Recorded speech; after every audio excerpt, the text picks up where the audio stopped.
Hello, welcome to the Lunch and Chat with Leslie broadcast. I'm your host, Leslie Parker. It is an honor, as always, to be able to stream informative, educational, and entertaining segments to you every Tuesday at 7 p.m. Again, as I mentioned to you, this is a new talk show. Although the talk show has been on for over a year, it is still new and it is developing. And to God be the glory that He's allowed me to do it, if not every Tuesday, but most of the Tuesdays out of the month. I put it together, believe it or not, for you and the community. You see, God spoke to me last year in 2020 when we all were going through COVID, and we're still in COVID.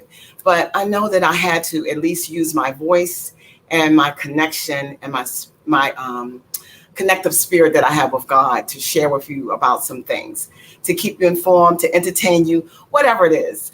But tonight's broadcast, I will discuss the cycles of pain and the 12 inspirational keys to help you get through it. I guess you're wondering, when did Leslie get her certification on grief? And is she qualified to talk about it? Well, we all have experienced some form of grief in our lives, and we can share what it felt like. We can share what it felt like, to other people and how we were able to get through it. So we are all qualified to talk about grief, and we don't need a degree to speak from things from our heart. At least we can rely on each other for support, encouragement, and healing. June of 2020, I did a segment on grief, and that was the first time I ever did a live segment about my personal struggles with grief and what it did for me. So if you ever want to just look back on some of the previous broadcasts that I did, you can actually just go on the Lunch and Chat with Leslie at Facebook or either YouTube, and you'll be able to look at that segment when it talks about overcoming grief. And where I am today, I'm just so amazed because God has been so good to me. And to be quite honest with you, I really didn't know whether or not I would be able to make it through some of the things that I've been through, not just the grief part, but through the fact that I had lost my job. I got into an accident. So all these things just happened. That's why I was saying the cycles of pain. I wrote a book about it, but it covers different aspects of it. But it's still the same. We go through some cycles of pains in our lives, and we're like that hamster in the wheel. We don't know how to get out of it. So tonight's broadcast, I hope to be able to get you through some of those things that you've been going through for a long time. So the cycles of pain that I will discuss later on, it'll talk about the 12 inspirational keys to help you get through it. But for right now, I just need to personally just come into your heart and just to your mind to find out what you're feeling right now. Do you feel overwhelmed, or have you felt overwhelmed because you have lost someone, or because you have experienced an adversity in your life and you just don't know how to deal with that pain? Well, the pain of losing a loved one, first of all, it can take a toll on you. And with that in mind, it's so important if you have someone to inspire you and to encourage you through the process. So if you notice earlier on, I did a scripture, and it comes from Proverbs 35, I believe. I'm going to correct myself if I'm wrong. But it says, weeping may remain for a night, but rejoicing comes in the morning. And here I am right now. I'm smiling, I'm rejoicing, I'm happy, I'm grateful, I'm thankful. And most of all, I lean on this. It says, God, grant me the serenity to accept the things I can't change. You can't change it. I can't change it. Things that we try to change for ourselves, it's not going to happen. But what we do, we ask God to give us the courage to change the things that we can and the wisdom to know the difference. You see, I didn't know the wisdom. I didn't have it a couple years ago. I didn't know really what process we're to go through, but I'm glad He gives us insight and direction to find out what the wisdom is. So I'm going to cover tonight 5 stages of grief, the 5 types of grief, how you can cope through the grief. And last but not least, I'm going to give you the 12 inspirational keys for emotional, mental, and spiritual healing. How does that sound? All right, so let's start with the 5 stages of grief. All right. So the first stage is denial. It's less about denying the death that happened, but it encompasses feelings of shock, numbness, and disbelief. Then there is anger. You see, anger is described as that directed at the deceased for not taking care of themselves. And it's so crazy. And I had that anger, believe it or not, after my sister passed. I kept saying, I can't believe she did this. Why didn't she take care of herself? I was just going on and on and on. So it's directed at the self for not being able to prevent the death. And that's what we do. You direct it at the doctors, professional caregivers, for not being able to be present to prevent the death. So that's that anger stuff that kicks in. Then there's the bargaining. So let me tell you about the bargaining. What they say, bargaining is described as the desire to go back the way things were before the death. So you try to go back in time to prevent death from happening. But we can't do that because that's not our call. So, but you do start to bargain. I don't know if you've ever done that, but I've done that. So the fourth stage of grief is depression. You see, depression, grievers commonly experience a feeling of emptiness, obviously, intense sadness, withdrawal from life. You feel like it's meaningless in the final stage. So you start feeling, and I remember going through the stage like denial, anger, bargaining, and depression. So before I even knew about the stages of grief, I didn't know what was going on with me. That's why I said sometimes you feel overwhelmed. You don't know where to turn to. Should you go right, left, who you call your pastor, call your friends, lean on to your parents or whomever. You just don't know which direction to go. So that's what depression can do for you. It can truly mess you up mentally, emotionally, and psychologically. But if you're there, of course, there are resources for you. I would recommend that you see someone professionally to help you through the process. I was fortunate enough to find my peace with God and ask him, to help me get through some things. And I'm sure, whatever method that you've used, it probably worked for you as well. And the last stage of grief is acceptance. And not that I accept that I've lost loved ones in my life, but it is about being okay with yourself, that I'm okay. And what a wonderful feeling to know when you're okay. And what happened, and more about accepting the reality that our loved one is no longer with us, but they are still with us in spirit. You understand? Even though they're not physically with us, but they're still with us. All right. Now, then I mentioned to you that I want to talk to you about the types of grief. All right. So there are 5 types of grief. And I'm going to go over each one and give you a little bit of information about each one. Okay. The first one is anticipatory grief. I tell you, this information is very valuable, very informative. So I hope you got a pen and a piece of paper to write this down. But anticipatory grief is expecting loss or change, which can lead to the grief. What we do is, according to this doctor, her name is Robert Hohenstein. She has a PhD. She said we end up essentially experiencing the loss before it even happens. She mentioned that she had, I guess it was this patient of hers that was diagnosed as a child with a disease that kind of, really anticipated that her demise would be sooner than what it would be. But, I always say, God has the final say. That same child, that same person in their childhood that was going through the worration and everything like that, they were anticipating their death pretty much. So, but the person lived to be in their 80s. See what I'm saying? It's amazing. So approaching their actual death as if they were already dead. That's what the anticipatory grief is. But there's a reason people engage in this, according to Dr. Hohenstein. She said that for that reason, people engage in this behavior because it provides a sense of control. And anticipatory grief is in our mind and our body way of preparing for the loss. We do this to make the after the loss a bit less intensive. All right, the next grief is called delayed grief. All right, so delayed grief doesn't happen immediately, obviously. Sometimes people aren't in a place to process their loss, according to another author by the name of Stone. She said that because of cognitive and emotional reasons, she knows that such as a young age or in trauma, she often sees delayed grief in clients when they hit points of transition in their life, like at their wedding, at a graduation, or at birth, according to Stone. The type of grief can be overwhelming, it's confusing, it's unwarranted at first, since we don't immediately recognize that we are grieving long ago. We're grieving because of a loss long time ago. Then there is the absent grief.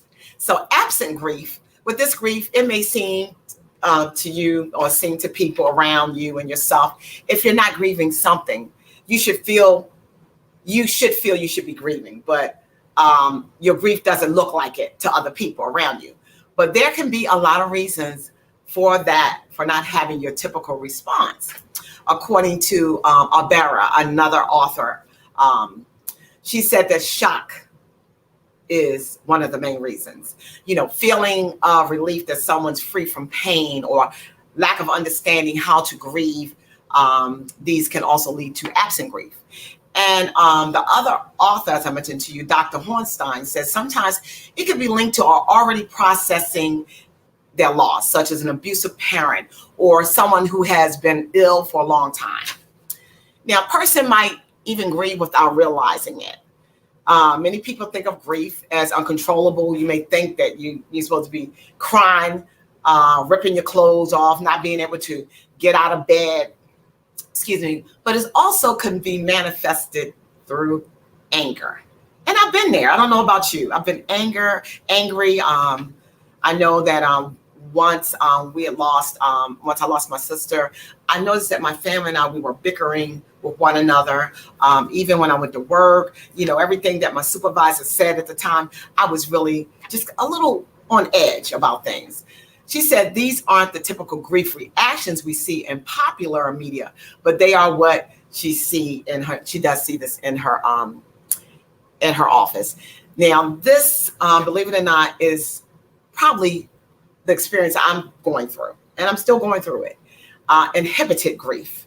Inhibited grief is usually classified as grief that someone is consciously attempting to quash. And it's spelled Quas, but it's pronounced quash. This can look like someone that's overworking or being excessively busy.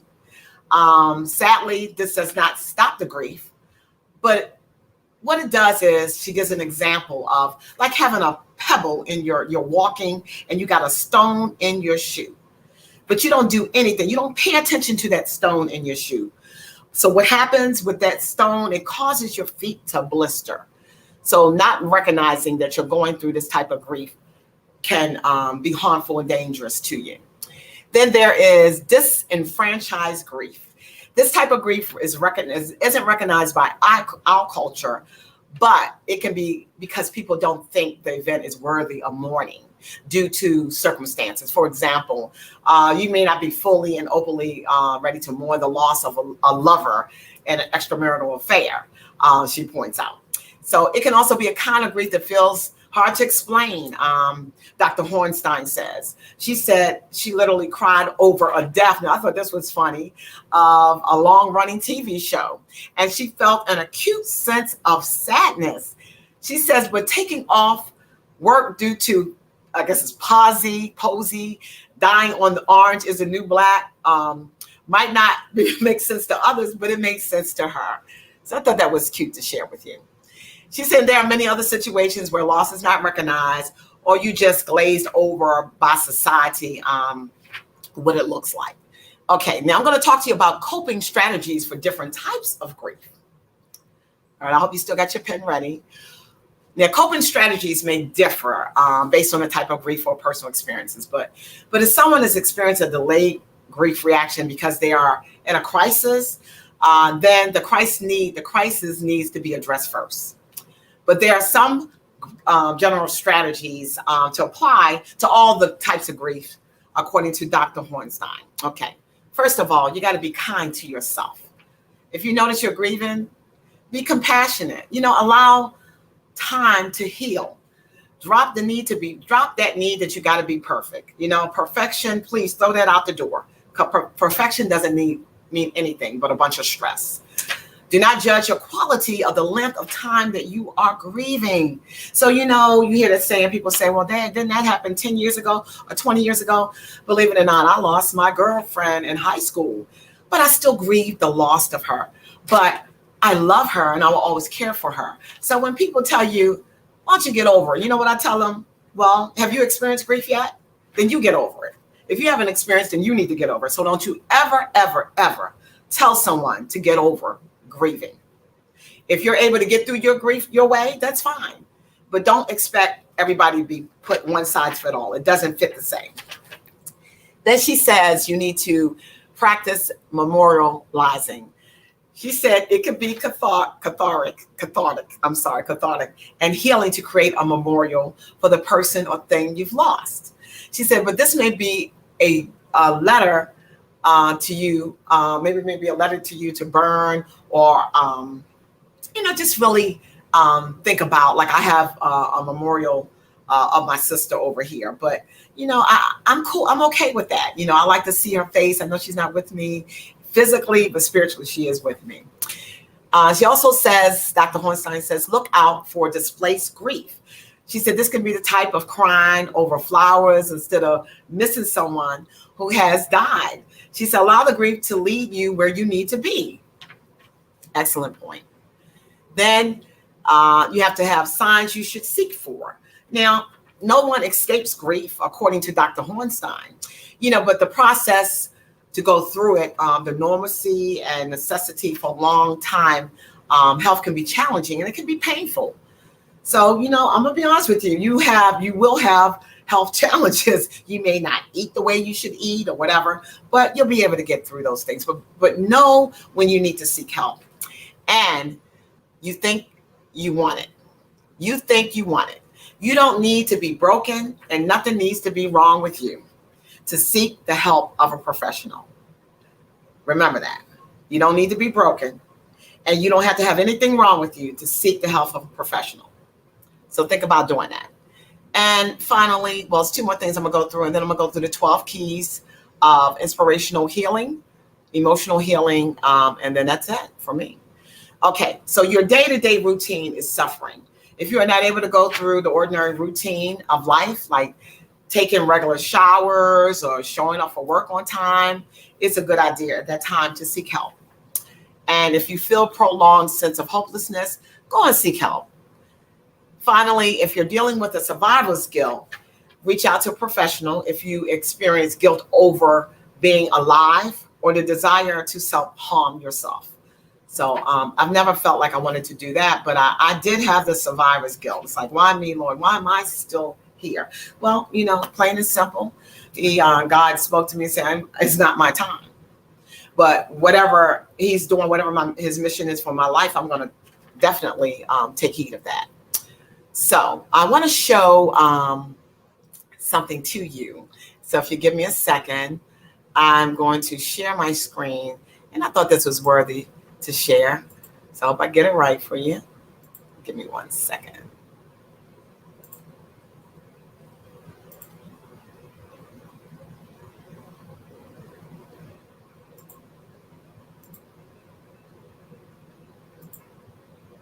Okay, can you see it? Okay. All right, let me see if I can make it bigger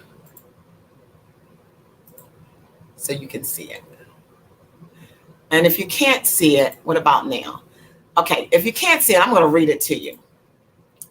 It says, this is something that I had put together, some years ago. It says to breathe the breath of life. What does it feel like to breathe in fresh air? Isn't it refreshing when you do? When it flows through your body, does it feel good when you breathe the breath of life? Like your insides, it feels like your insides have been detailed and clean. So what I want to tell you, if you don't remember anything else, please don't allow the debris of depression, oppression, despair, hatred, malice, jealousy, bitterness, and hopelessness to take residence in your soul. Learn how to appreciate the fresh air that was put in your body at birth. So that was one of the things I wanted to show you. So I'm going to remove this and I'm going to go over with you some of the inspirational things, okay? Hopefully I don't need my glasses. But I wrote this in my book and I thought it was appropriate for tonight's broadcast. It says 12 inspirational keys for emotional, mental, and spiritual healing and happiness. The first key is to learn how to release your painful situations in your life. So no matter what it is, it's not always talking about grief or whatever things that you've gone through in your life, and we have gone through different challenges.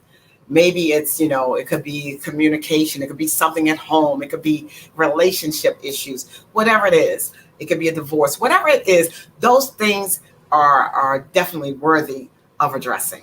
So just learn how to release those painful things. And I would just recommend that you let other people know that you're in pain. I'm not going to go into each one individually, but I'm going to go through them real quick for you. So number 2, share your heart, your hurt and your pain with people that are supportive and learn to reciprocate. So if there's someone that does not support you, please don't waste your time and share your hurt and pain with them. It's a waste of time. And the key number 3, I'm going to tell you, is to write down your hurt and pain in a journal. See that? I did it. I did it through my book, but I also sometimes throughout the day or whatever, throughout the week or whatever it is, if I'm experiencing anything that's a little overwhelming, I'll write it down and then I'll revisit it. So if you've never written in a journal before, you need to do that. Key number 4, you need to learn to forgive yourself. It is so important. Forgive yourself and even forgive the people that you can't forgive. That's the unforgivable. So when you do that, talk about a healing. Forgiving will help your spirit and emotions, basically. And it will help you change your behavior and the other person's behavior as well. Now, key number 5, what I want you to do is accept who you are and whose you are. Accept who you are. God created you special and in a unique way. So don't try to analyze yourself. Why do I act this way? Why do I look this way? What's going on with me? Just accept your differences. Now, if there's things that you want to change, there's nothing wrong with that. Please, by all means, if it's for the good, go ahead and change it. Key number 6, focus on the things that will help you, and you need to stay away from the things that will destroy you mentally and emotionally. And that's kind of like discovering who you are. Keep your eye on God and he'll keep his eye on you. You get closer to him, he'll get closer to you. And you'll learn how to embrace life better. Okay, so then we have key number 7. I always say this, to pray and meditate daily. Every morning, whatever you got to do. I'm sure a lot of people was praying when 2020 hit. It was a wake-up call for everybody last year. So don't stop now that, I know the officials are saying, hey, we're all good, go out there and be yourself again. Be smart about things. Please be safe, but pray and meditate daily. Then key number 6 is to please remove negativity out of your life if you can help it. Anything that try to come against you, to come at you, you have to treat it with a long handle spoon and stay away from it as long as you can. Key number 9, you need to find a place to relax, to unwind, go on a vacation, whatever it is. You need to really take care of your soul. Take care of yourself. I mentioned to you before, God grant me the serenity to accept the things I can't change and the courage to change the things that I can and the wisdom to know the difference. Key number 10, take care of your body. Take care of yourself, your temple, everything about it. Changing your diet, the way that you eat, even though, I did good, I was losing weight, then I was like, oh man, that steak look good or those cookies look good, but I'm going to get back on track. So pray for me. Okay. So key number 11, live the life that you love and love the life that you live. And finally, trust in the Lord. And I'm going to read this passage to you. It comes from Proverbs 3:5-6. With all your heart, lean not onto your own understanding, but in all ways acknowledge him, and he will make your path straight. So I don't know about you, but I had a crooked path the last couple of years, and I vowed and I made it determined that I was going to make that path straight. And I feel like I'm not there, but I'm almost there, still a couple bumps in the road. So I'm hoping, I really hope and truly hope that you have enjoyed this broadcast tonight. It is about cycles of pain, but what to do with the cycles of pain and how to overcome it. And I hope that you will take some of the lessons, some of the things that I've shared with you, and apply it to your own life, and then share it with other people too. But I see I have some comments here. Give me 1 second.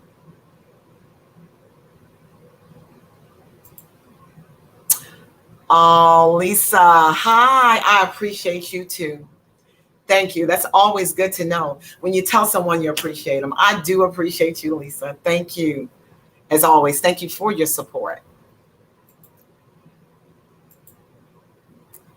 Oh, she said, yeah, we need each other. Absolutely. I mean, God didn't put us on this earth to be alone. Even when he said man cannot be alone, why do we leave each other comfortless? Why do we do that with one another? One thing for sure, I will tell you that I will not, no matter where you are, who you are, you don't have to be related to me. I will not leave you. God does not leave us comfortless, but I will never leave anybody, any of my friends or anybody that I don't even have to know them. But if I see that there's a need, I'm going to make sure that I show up. That's just plain and simple. Show up for one another and see how you're going to be blessed. Okay. Oh, I got a clap hand there. Thank you, Kelly.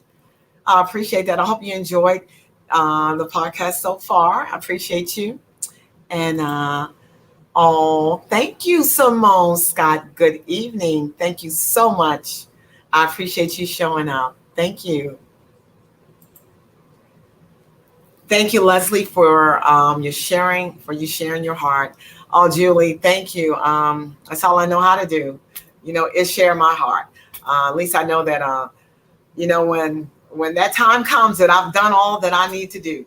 And I'm just asking God to still work into my life to help me. Thank you so much. Oh, that's right. Life is a team sport, isn't it? It sure is. Very good point. It is a team sport. We are not here alone. And that's why God put the resources in place. He put people in our lives to help us get through some things. So it's just good to know what it is you can do if you need somebody to throw the anchor. So I'm throwing the anchor to you tonight, and I hope that you've enjoyed this segment, and please have a wonderful time today, tomorrow, and the rest of the year. Thanks again for joining the Lunch and Chat with Leslie show. And I will not be on August the 3rd, because August the 3rd is my sister's birthday that passed away. So I will be doing some special things to celebrate the memory of her life, my family and I. So please be patient with me. I will be back on the 11th. It's at the 11th or the 10th. I apologize. I think it's the 10th. I gotta get my days together. But I do thank you. You have a great evening. And thanks again for joining the Lunch and Chat with Leslie show. Take care.